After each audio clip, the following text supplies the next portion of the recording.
السلام علیکم۔ حکایت شخصادی میں سے حضرت عیسیٰ علیہ السلام اور ایک گنہگار۔ عیسیٰ علیہ السلام کے دور میں ایک نہایت ہی گنہگار، جہالت و گمراہی کا سردار، سخت دل بد کردار، زندگی سے بیزار اور لوگوں کے لیے سخت دل آزار، انسانیت کے لیے ننگوار، گویا شیطان کا ناپاک نمائندہ تھا۔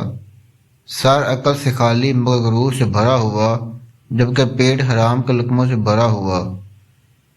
جھوٹا اور ننگے خاندان، نہ سیدھی راہ چلتا نہ کسی کی سنتا، مخلوق اس سے ایسی متنفر جیسے خشک سالی سے، اور نئے چاند کی طرح دور سے لوگ اس کی طرف اشارے کر کے لوگوں کو بھگاتے۔ ایسا بد اعمال کہ اب اعمال نامے میں لکھنے کی گنجائش ہی نہ رہی۔ شہوت پرست اور دن رات غفلت و نشے میں مست عیسیٰ علیہ السلام ایک دن جنگل سے آ رہے تھے کہ اس کے مکان کے پاس سے گزر ہوا۔ آپ کے پاؤں پر سر رکھ کر ایسے شرمندہ ہوا جیسے درویش سرمایہ دار کے سامنے گزشتہ غفلت اور گناہوں کی معافی کا خاص گار ہوا، اور زار و کتار رو رو کر اللہ سے توبہ کرنے لگا۔ اس حالت میں ایک متکبر اور عبادت گزار بھی آ گیا اور حقارت کی نگاہوں سے دیکھ کر ڈانٹنے لگا کہ یہ بدبخت کہاں میرے اور مسیح علیہ السلام کے درمیان آ گیا۔